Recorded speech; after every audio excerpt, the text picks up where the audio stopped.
자, 오늘은 천국을 소유하는 복이라 이런 제목으로 함께 하나님 말씀을 나누겠습니다. 오늘 본문은 산상수훈이라 그렇게 산상수훈이라는 것은 한자로 표현한 건데요. 산 위에서 가르치신 아주 빼어난 교훈이다, 가르침이다 그런 뜻이죠. 산상수훈. 존 웨슬리 목사는 이 산상수훈이야말로 우리 기독교의 가장 핵심적인 진리를 담고 있다 그렇게까지 평가를 했습니다. 그래서 그분은 이 본문을 가지고 많은 설교를 남기셨어요. 오늘 저는 한 절씩 말씀을 생각해 보면서 은혜를 나누고자 합니다. 첫 번째 1절에 보니까요. 예수께서 무리를 보시고 산에 올라가 앉으시니 제자들이 나온지라 그랬습니다. 자, 이 말씀을 전하신 장소는 산이었다 그래요. 여러분, 산은 어떤 곳입니까? 일상의 장소가 아니지요. 산은 높은 곳이고 우리가 마음을 먹고 올라가야 되는 그런 장소입니다. 진리를 갈망하는 자들이 일상에서 벗어나서 스스로 의지를 가지고 올라가야 되는 장소가 산이지요. 또 산은 높은 곳입니다. 인적이 드문 곳이에요. 어떤 사람은 산은 높으니까 하나님과 더 가까우지 않겠냐 그렇게 또 말해요. 그 의미가 있어요. 하나님과 더욱 가까이 교제할 수 있는 장소. 그래서 한국에 교회가 많이 부흥할 때 그 기도원들이 많이 생겼었는데요. 기도원들은 주로 산에 있어요.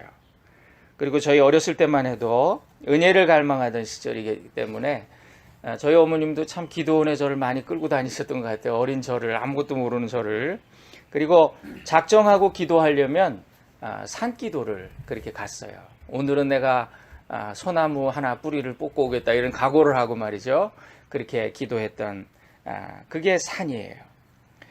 한자로 종교라는 말을 산에서 높은 곳을 가리키는 산마루, 마루 종자를 써요. 그리고 가르칠 교자를 쓰지요. 그러니까 높은 곳의 가르침이라는 뜻이에요. 그게 종교예요. 세상에 많은 종교들이 있어요. 예수님은 이 어떤 산에 올라가셔서 가장 높은 종교, 진정한 종교, 기독교의 복음을 전하셨습니다. 그분으로부터 가르침 받기 위해서 진리에 목마른 이들이 그분 앞에 나왔어요. 제자들이 나온지라. 사모하는 마음으로 나오는 그들이 제자예요. 우리가 매주일 일상의 공간을 떠나서 이렇게 특별한 곳, 이렇게 우리가 장소를 약속하고 여기서 모입시다. 그렇게 약속된 장소에서 약속된 시간에 예배로 하나님을 만난다는 것. 이건 참 귀한 일입니다. 오늘 특별한 은혜를 우리에게 하나님이 주신 거예요. 이렇게 예배의 자리에 모인다는 거, 이거 정말 쉬운 일이 아니에요. 어떤 사람은 그렇게 해도 참 정말 하나님 앞에 한 번 나오기 힘든 사람들이 있어요, 세상에. 근데 우리에게 무슨 은혜입니까? 무슨 사랑입니까? 이런 기회를 주신 거예요. 내가 작정하고 나왔는데요. 이렇게 생각할 수도 있지만 그 마음과 그 여건을 허락해 주신 분도 하나님이시다. 몸이 아프면 오늘 아침에 일어나서 가고 싶어도 못 오는 그런 사람들도 있다고요. 주님은 말씀하십니다. 나를 간절히 찾는 자가 나를 만날 것이다. 주님께서 사모하는 영혼에 좋은 것으로 만족함을 주신다고 약속하셨습니다. 여러분, 사모함으로 오셨을 줄로 믿습니다. 오늘 주님이 우리에게도 은혜 주시기를 간절히 바랍니다. 자, 2절에 입을 열어 가르쳐 이르시되 그랬어요. 자, 지금 여기 가르치시는 이분, 입을 열어 말씀을 우리에게 전해주신 이분, 예수님이 도대체 누구세요? 여러분, 예수님은 말씀이 육신이 되신 분이시죠. 산상수훈의 장면을 모세가 시내산에서 하나님 말씀 받은 것과 많이 비교합니다. 그래서 마태 신학은 모세 유형론이라 그래서 예수님과 모세를 비교하는 그런 구조로 되어 있다라고 신학자들이 분석을 하는데요. 그때 하나님이 산 위에서 모세를 만나 주셨습니다. 그리고 그에게 율법을 주셨어요. 십계명을 주셨어요. 그죠? 지금 산에서 예수님이 제자들을 가르치고 계세요. 그들에게 말씀을 주셨어요. 그러면서 산상수훈에 보면 예수님이 모세는 율법에 이렇게 말했다. 그러나 나는 너희에게 이렇게 말한다. 이렇게 말씀하셨거든요. 그러니까 모세의 율법, 하나님의 말씀을 나는 이렇게 말한다라고 말할 수 있는 분은 누구시냐고요. 그분이 하나님이신 거잖아요. 그래서 율법에 대해서 이렇게 말씀하실 수 있는 분은 하나님밖에 없으시기 때문에 우리는 예수님의 권위를 여기서 볼 수가 있습니다. 그는 근본 하나님의 본체시지요. 하나님 자신이시라고요. 만물의 창조자요, 또 입법자요, 통치자이신 하나님이 사람의 몸을 입고 만물 가운데 오셨어요. 창조자요, 만물의 질서와 법을 만드신 하나님이 지금 만물 가운데 오셔서 집행자로 오셨고 또 심판자로 오셨습니다. 전능한 하나님이 유한한 인간과 소통하시기 위해 창조주 하나님이 인간 가운데 피조물 가운데 오셨다. 이게 기독교의 핵심입니다. 예. 기독교 신학의 제일 최초의 물음이 뭐냐면 왜 하나님이 인간 되셨는가예요. 꾸르데우스 호모 그러죠. 전능한 하나님이 유한한 인간과 소통하시기 위해 피조물 가운데 오셨다. 그거는 지금 피조물의 상태를 보여주는 거예요. 철저히 무능하고 아무것도 할 수 있는 게 없어요. 그래서 당신이 직접 오셔야 했던 거죠. 마치 집을 못 찾아 미아가 된 어린 자녀를 부모가 찾듯이, 또 무리에서 벗어나 길을 잃고 헤매는 어린 양 한 마리를 찾듯이 잃어버린 영혼을 위해 오신 분이 우리 예수님이시다. 예수님이 사람들에게 가르치신 것은 우리가 본래 있던 곳에 대해서 가르치신 거예요. 홈이지, 홈. 영혼의 고향. 우리가 길을 잃어버리고 헤매고 있으니까, 우리 피조물들이.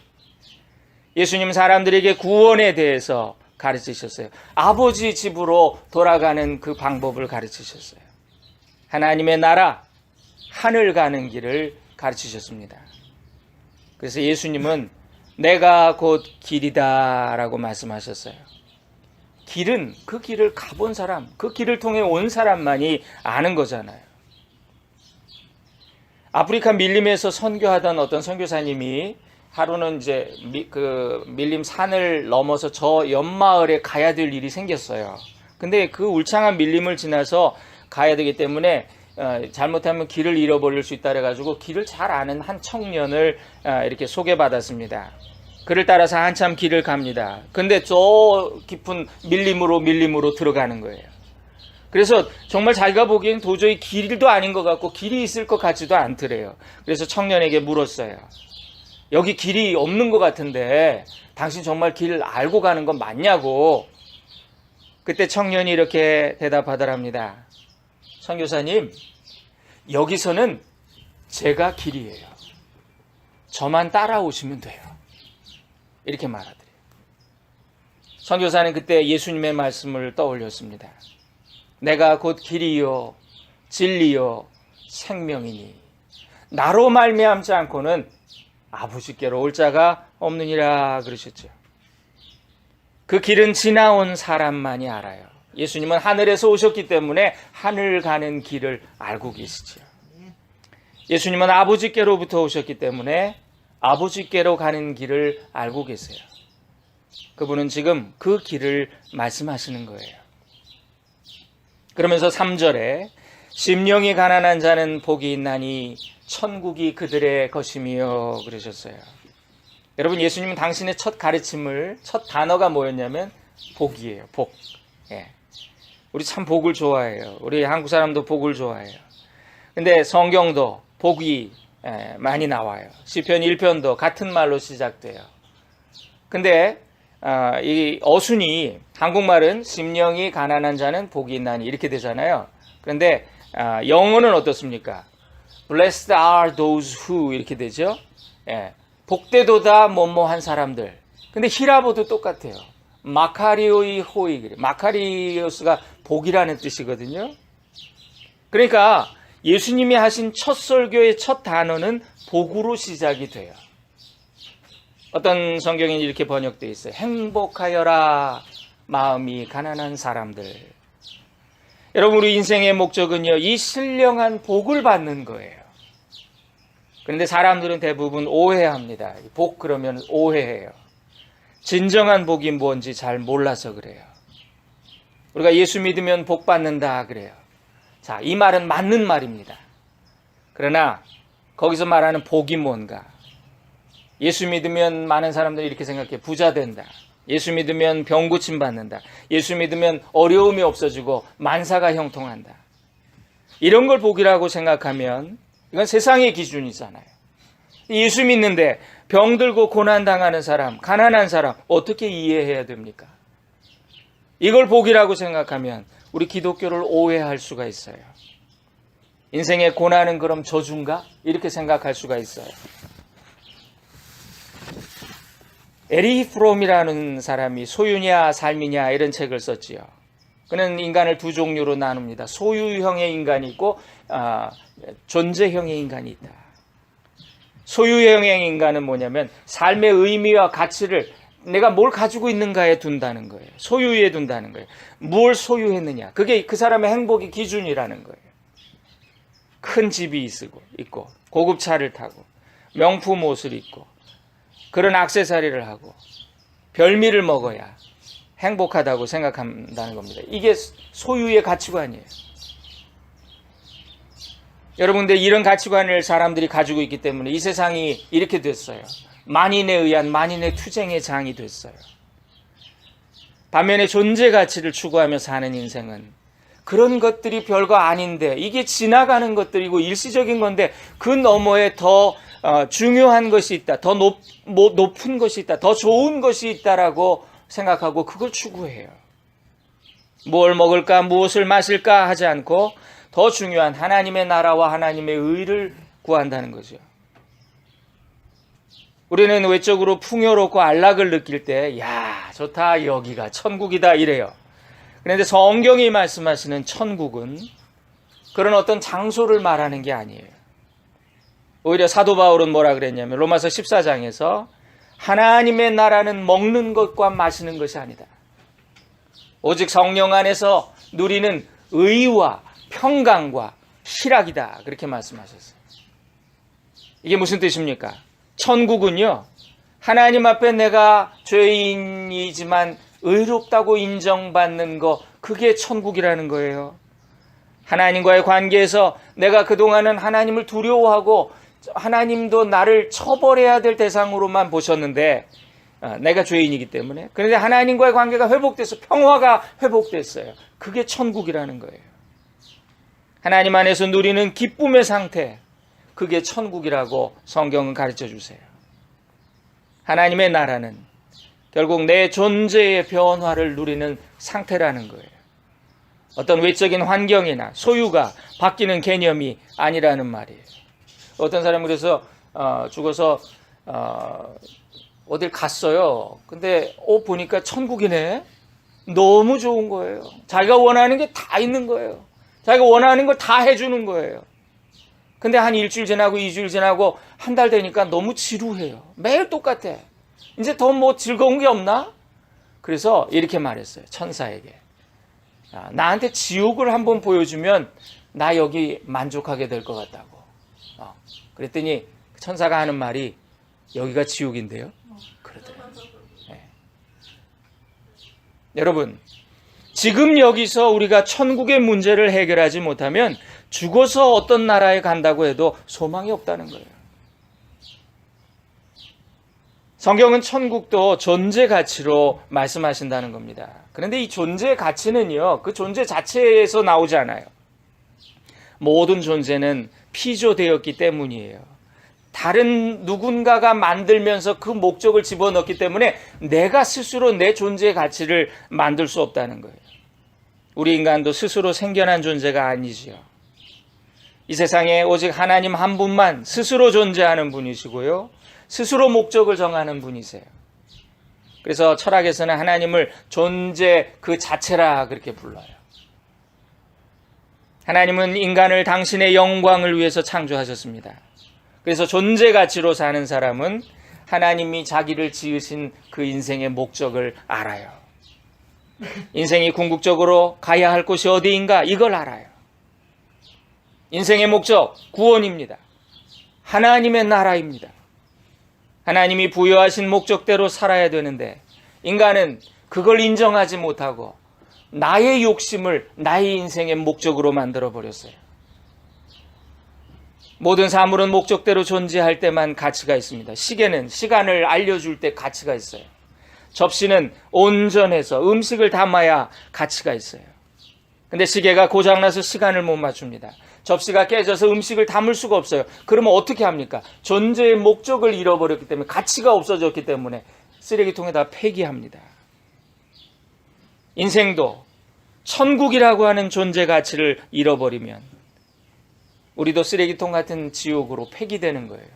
왜 하나님이, 사랑의 하나님이 지옥을 만들었습니까? 지옥은요, 하나님이 자녀들을 위해서 만든 곳이 아니에요. 성경에 보니까 마귀와 그 자녀들을 위해서 예비된 지옥불로 들어가라 그랬거든요. 근데 왜 우리가 거기 가야 되냐고요. 존재의 목적을 알아야 돼요. 여기 이 복이라는 말은요, 히라보에, 아까 신약은 히라보로 돼, 그리스 말로 돼 있고, 마카리오스, 또 구약은 히브리어죠. 히브리어의 아슈레이라고 하는 말에서 유래된 말입니다. 이 말은, 이 복이라는 원래 뜻은 뭐냐면요, 곧게 간다, 계속 간다, 또 바르다, 이런 뜻이 있다 그래요. 그래서 성경적인 어원으로 볼 때 복이 뭐냐? 인생의 목적대로 가야 할 길을 바로 찾아서 그 길을 계속 곧게 가는, 그게 복이라는 거예요. 죄사함과 구원의 길 되신 예수님을 찾는 것이 복이라는 거예요. 그분과 함께 하늘나라 가는 길을 걷는 것이 복이라는 말씀입니다. 그래서 히브리서 2장에 보니까 우리가 이같이 큰 구원을 등한히 여기면 어찌 그 보응을 피하리요 그랬어요. 구원을 등한히 여기면 그 심판을 어떻게 감당하겠느냐. 인생에서 가장 중요한 문제는 하늘을 가는 길을 아느냐 모르느냐에 달려있다는 거죠. 요한복음 3장에는 믿지 않는 자들은 영생을 보지 못하고 도리어 하나님의 진노가 그 위에 머물러 있느니라. 시편 32편에는 허물의 사함을 받고 자신의 죄가 가려진 자는 복이 있도다. 마음에 간사함이 없고 여호와께 정죄를 당하지 아니하는 자는 복이 있도다.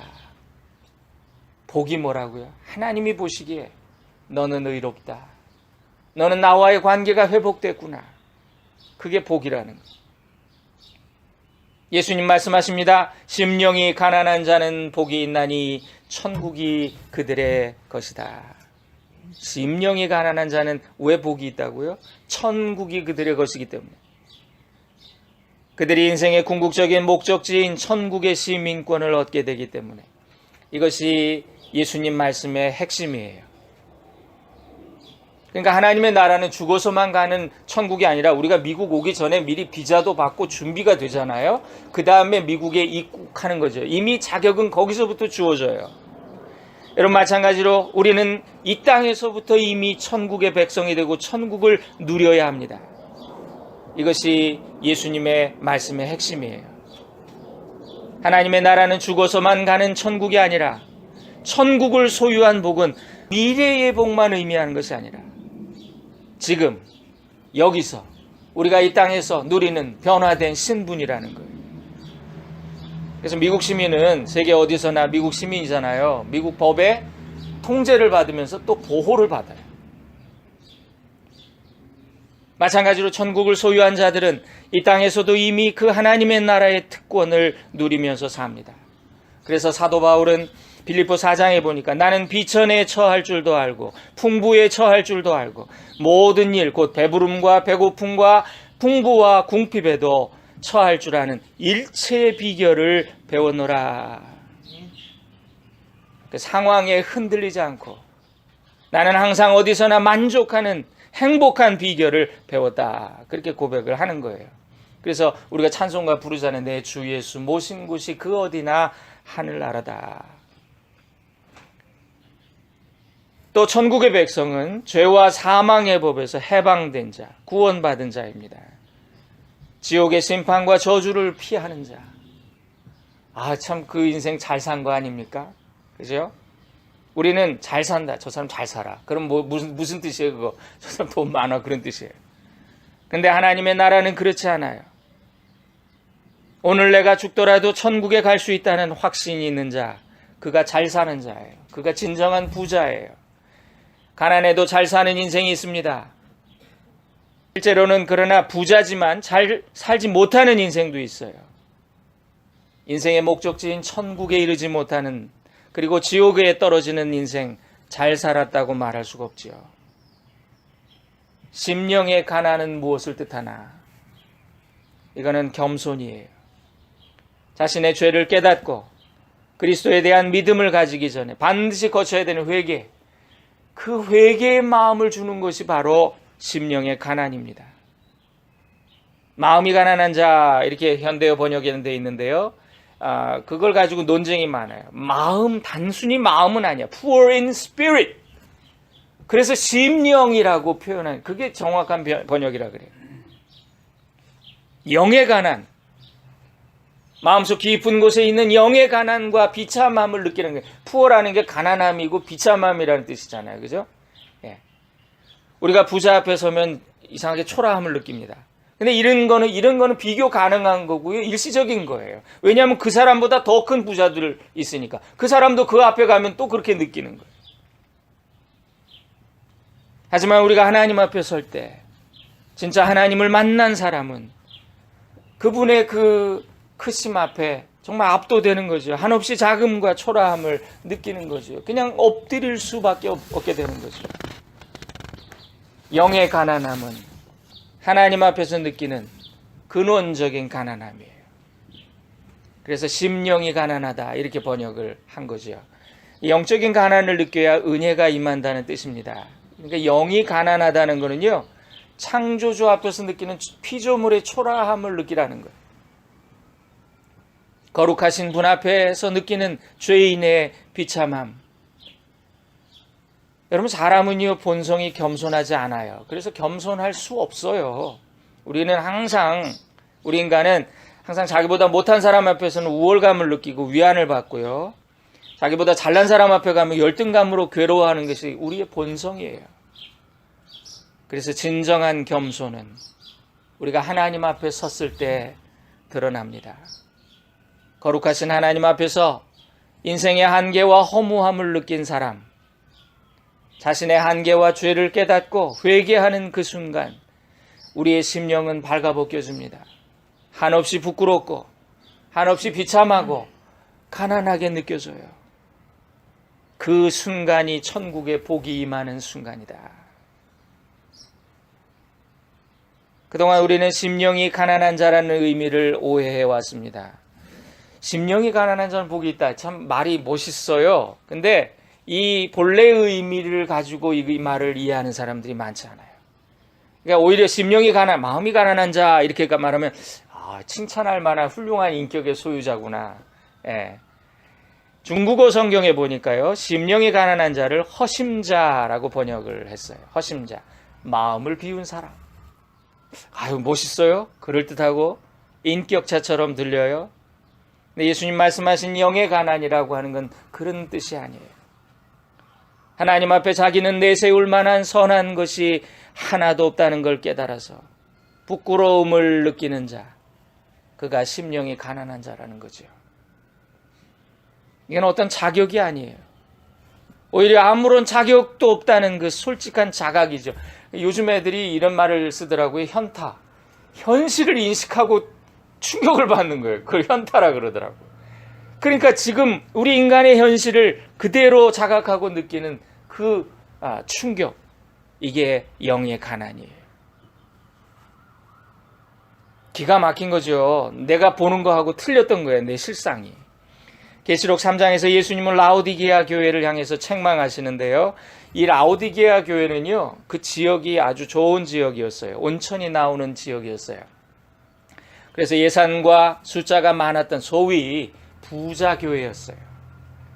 지역적으로 이 라오디게아는 베버리 힐즈나 강남과 같이 돈이 넘쳐나는 곳이었습니다. 그래서 그들은 우리 교회가 참 대단한 교회라고, 우리가 있는 지역이 대단한 곳이라고 스스로에게 자부심이 대단했어요. 그들은 소유의 가치를 중시하며 살았기 때문에. 근데 예수님이 그들을 어떻게 책망하시냐면, 네가 말하기를 나는 부자라 부요하여 부족한 것이 없다고 하나 내 곤고한 것과 가련한 것과 가난한 것과 눈먼 것과 벌거벗은 것을 알지 못하는도다. 라오디게아 교회는 이렇게 책망을 받았어요. 마치 어리석은 부자가 자기가 경영하던 사업 계획, 그것이 이루어지고 성과가 이제 실적이 대단합니다. 너무 만족스러웠어요. 그는 이렇게 말하죠. 내 영혼아 여러 해 쓸 물건을 쌓아두었으니 평안히 먹고 마시고 즐거워하자 그래요. 그런데 그날 밤 하나님의 부르심을 받아서 죽었어요. 너무나 가련하게. 어떤 사람은 내가 10년 후 계획을 다 세워놨대요. 안심하고 있어요. 근데 갑자기 몸이 아파요. 병원에 갔어요. 암 진단을 받았어요. 인생이 무너져 내립니다. 똑같은 거죠. 근데 이와 반대로 예수님은 서머나 교회라고 하는 데가 있어요. 서머나 교회. 너무나 어려운 교회. 그러면서 예수님 뭐라 그러시냐면 내 환난과 궁핍을 아노니 그러나 실상은 내가 부요한 자로다. 저는 우리 하시엔다 교회가 주님께 이런 평가를 듣기 원합니다. 예. 그들은 존재 가치로 살았어요. 세상에서는 그들이 환난을 당했지만 세상을 이긴 자들이었습니다. 그들은 천국에서 큰 자였고요. 복된 자들이었다는 거예요. 자신의 실상을 보는 자가 복된 자입니다. 자기의 실상을 보게 되면 우리는 거기 절망할 수밖에 없어요. 비참함과 가난함을 고백하지 않을 수 없어요. 마치 지금 내 몸속에 암이 자라고 있어서 시한부 인생인데 증상이 없다고, 아프지 않다고, 나는 아무 문제가 없다고 생각했는데 종합검진에서 딱 뭐가 보여요. 그러면 그냥 철커덩 나 좀 살려주세요 선생님. 그 간절한 심정, 이게 가난한 마음이에요. 나는 그동안 내 인생에 문제가 별로 없다고 생각했어요. 가끔 죽음에 대한 두려움도 느끼지만 그건 모든 사람이 일반적으로 다 겪는 문제일 뿐이라고 넘겨버렸어요. 그런데 막상 그것이 내 문제라고 느껴지는 그 순간, 오호라 나는 곤고한 자로다. 이 사망의 몸에서 누가 나를 건져내랴. 이 처절한 고백이 나올 때 심령이 가난해지는 순간이라는 거예요. 여러분, 우리가 사는 이 미국은요, 세계에서 가장 잘 사는 나라 중에 하나입니다. 미국에는 홈리스들도 차가 있더라고요. 거지들도 구걸하는데 맥도날드 먹으면서 이렇게 구걸을 하더라고요. 미국에 산다는 것만으로도 세계 인구의 10% 안에 드는 행운이라고 합니다. 그런데 미국에 사는 사람은 그만큼 행복하지 않아요. 세계에서 신경안정제가 가장 많이 팔리는 나라 중 하나가 미국입니다. 부자 나라 국민들의 행복감이 외적인 환경과 정비례하지 않는다는 사실을 우리가 다 알고 있습니다. 신앙도 근데 마찬가지더라고요. 자유롭고 부한 나라의 크리스찬들은 본인들이 행복하다고 생각하지 않아요. 내가 복을 받았다라고 생각하지 못해요. 그들에게는 오히려 현실에서 비교하며 오는 상대적인 박탈감, 미래의 불안감이 오히려 더 커요. 오히려 박해와 고난 속에서 믿는 신앙인들이 천국에 대한 기대가 있고 자부심이 있고 더 행복한 신앙생활을 해요. 제가 중국 선교 갔더니요, 거기서 그 신학생들을 모아가지고 가르치는데 묘족이라고 아주 볼품 없어요. 키가 작고 그런 소수민족에서 애들이 이제 사역자가 되겠다고 와서 거기서 훈련을 받는데, 합숙하면서 훈련을 받는데, 여러분 거기서 찬양을 하는데요, 다 천국, 예수 보혈, 구원 이런 찬양만 하더라고요. 우리 같이 뭐 거룩하고 고상한 그런 찬양 안 하고, 요즘 찬양은 그런 복음의 핵심보다는 그냥 어떤 감성적이고 말이죠. 음악성을 더 중요시 여기고, 저에게는 하나의 충격이었습니다. 여러분, 예수님은 무조건 가난한 삶을 추구하라고 하진 않으셨어요. 돈을 사랑하는 것이 많은 악의 뿌리지만 그렇다고 돈 자체가 악하다는 건 아니지요. 그래서 웨슬리 목사님도 이걸 항상 설교할 때마다 그런 얘기예요. 열심히 일해서 성실하게 돈 벌 수 있는 대로 열심히 벌어라. 그리고 열심히 저축하고 세이빙하고 그 다음에 열심히 나눠라. 돈을 벌 수 있는 것도 은사이기 때문에 하나님이 너에게 그런 재능을 주셨다면, 네가 좀 더 많이 번다면 항상 그걸 나누라. 너보다 못한 자들과 나누라. 그런데 주님이 여기서 강조하신 건 뭐냐면은, 외적인 가난과 부함보다도 더 중요한 것은 너 자신이 어떤 사람이냐, 하나님 앞에서.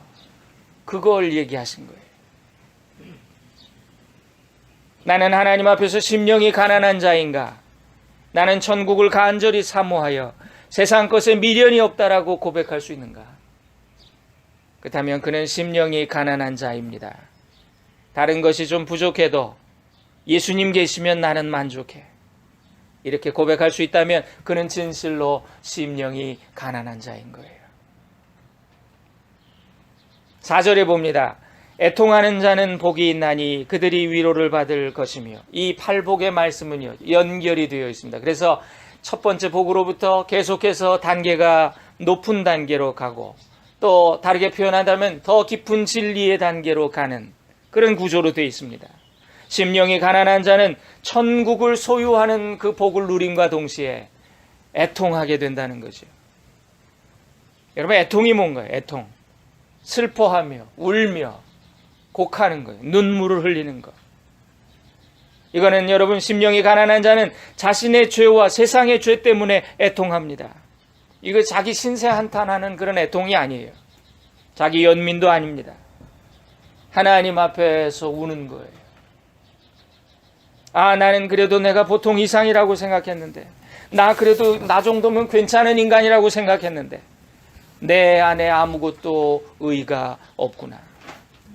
내가 걸치고 있었던 그것이, 좋게 보이려고 걸치고 있던 것이, 그 이사야가 말한 것처럼 인간의 의가 하나님 앞에서 걸레 조각과 같다는 그런 걸 깨달은 거예요. 그러니까 사도 바울처럼 나는 비참한 사람이로다. 이 사람 앞에서가 아니라 하나님 앞에서 정말 통곡하는 거죠. 통곡하는 거예요. 여러분, 오늘 이 세대를 보십시오. 슬픔을 원하지 않아요. 우리를 좀 더 웃겨주시오. 우리를 좀 더 즐겁게 해주시오. 이게 시대의 요구예요. 이 말이 시대의 요구를 대변합니다. 그러다 보니까 여러분, 요즘도 텔레비에서 제일 인기 있는 프로가 다 예능이에요. 예능. 하여튼 낄낄대고 뭐가 뭔지 이렇게 좋아해, 그냥 보기만 하면. 여러분, 우리를 좀 더 즐겁게 해달라는, 이 웃게 해달라는 시대의 요구는, 우리는 그 속에서 뭘 보냐면요, 우리의 비참함을 가리워 주시오라는 절규를 듣는 거죠. 파스칼은 이런 말을 했습니다. 인간의 비참함을 위로하는 오락이야말로 인간의 가장 큰 비참함이다.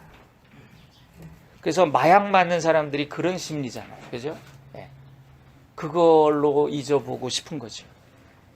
그러나 옆에서 보면 정말 제일 비참한 사람이에요, 그 사람. 근데 본인은 제일 자기가 행복하다고 생각합니다.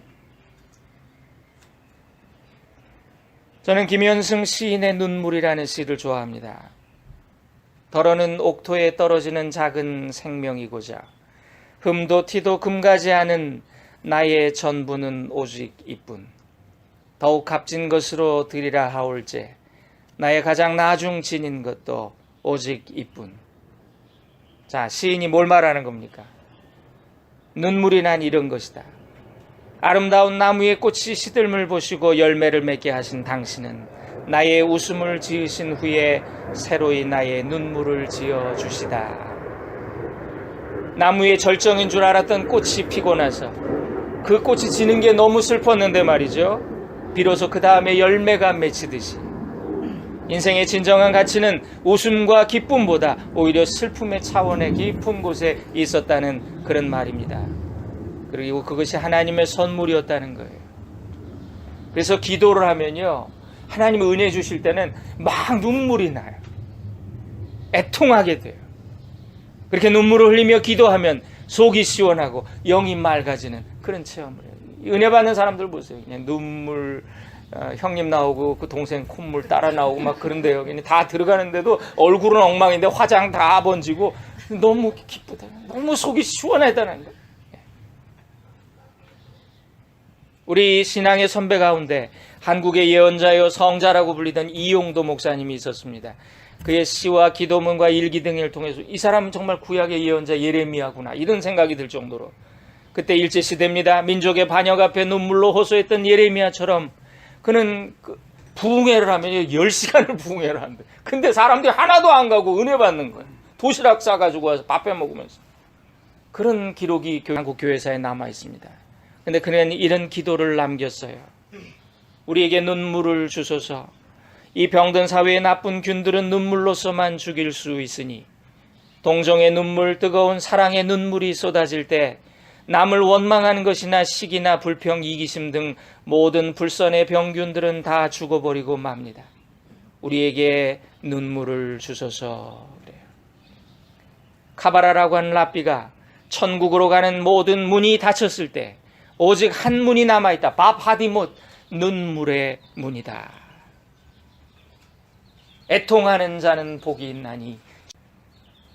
말씀을 마무리하겠습니다. 영어로 복이라 그러면 두 가지 단어를 떠올립니다. happiness하고 blessing이에요. happiness는 happiness 나온 단어라네요. 우연히 일어나는 거. 네. happening 그러죠. blessing은 bleed라는 단어에서 나왔대요. 피 흘리다. 그래서 happiness는 우연히 발생하는 요행과 lucky, 행운에 불과한 거예요. 근데 거룩한 복을 의미하는 이 blessing은 피 흘림과 그런 대가를 지불하는 희생과 헌신을 통해서만 주어지는 것이랍니다. 여러분 세상의 행복은 해프닝처럼 있다가도 없는 거, 그죠? 세상만사 세옹지마, 로또 행운처럼 마귀도 줄 수 있는 것이지만, 그래서 참 재밌는 게 로러리 맞은 사람들 중에 80% 이상이 불행해진다 그러잖아요. 왜 그럴까요? 다 우리가 알아요. 나는 복권 맞으면 맞았다는 것까지 다 숨기고 어떻게 할 거야라고 생각하는 사람들은 다. 예. 근데도 80%는 다 불행해진대. 엊그제도 뉴스 나왔더라고요. 1년 만에 중국에서 어떤 사람이 복권 맞았는데 다 탕진하고. 여러분 그렇게 돼요. 그렇게 행운은 마귀도 줄 수 있는 것입니다. 그러나 거룩한 복, 블레싱은 오직 예수 그리스도께서만 주실 수 있는 복이에요. 그래서 복의 근원 강림하사 찬송하게 하소서. 오늘 우리가 찬양했는데요. 영어 가사를 보니까 Come thou fount of every blessing, tune my heart to sing thy grace. 예수님만이 신령한 복의 근원이시라는. 히브리서 9장에 보니까 피 흘림이 없은즉 죄 사함이 없느니라. 이 말씀 바꿔 말하면은 피 흘림이 없으면 복이 없다. 그런 뜻 아니에요? 진실로 그리스도의 복은, 그리스도인들의 복은 모두가 예수님과 연관되어 있어요. 여러분 영어로 크리스찬이라 그러잖아요. 크리스찬이라는 단어, 그리스도인이라는 단어에서 이걸 어떤 사람이 이렇게 풀더라고요. 크리스찬에서 크라이스트라는 단어를 빼면 뭐가 남아요? I, A, N이 남아요. 그건 뭐냐? I am nothing이래요. 그죠? 예수님은 너희가 나를 떠나서는 아무것도 할 수 없느니라 그러셨어요. 예수님의 십자가로 인해 우리는 복된 사람들이 다 되었습니다. 세상이 주는 일시적인 행운이 아닙니다. 마귀가 주는 요행도 아닙니다. 하나님이 주시는 영원한 복, 진정한 복, 이거 사모하며 누리는 저와 여러분 되기를 바랍니다. 오늘 예수님의 말씀을 다시 한번 귀 기울여서 들어보세요. 심령이 가난한 자는 복이 있나니 천국이 그들의 것이며 애통하는 자는 복이 있나니 그들이 위로를 받을 것이며. 아멘. 아멘. 기도하십시다. 사랑하는 주님, 우리 인생의 목적지 길을 잃어버려서 방황하는 우리를 부르시고 우리의 길이 되신 주님, 주님이 가르쳐 주신 복을 전해 들었습니다. 그 신령한 복을 사모하며 누리는 저희가 되게 하옵소서. 천국은 침노하는 자의 것이라 말씀하셨으니 하나님의 나라를 위해 가난하고 애통하는 심령이 되기를 원합니다. 도와주옵소서. 이 세상은 요란해도 우리 영혼은 평안하고 성령 안에서 의와 평강과 희락을 누리는 천국의 백성이 다 되게 해 주옵소서. 그래야 지금 그리고 우리가 죽을 때에 우리에게 소망이 있음을 믿습니다. 주님 불쌍히 여겨주시고 우리에게 은혜를 베풀어 주옵소서. 예수님의 이름으로 기도 올립니다. 아멘.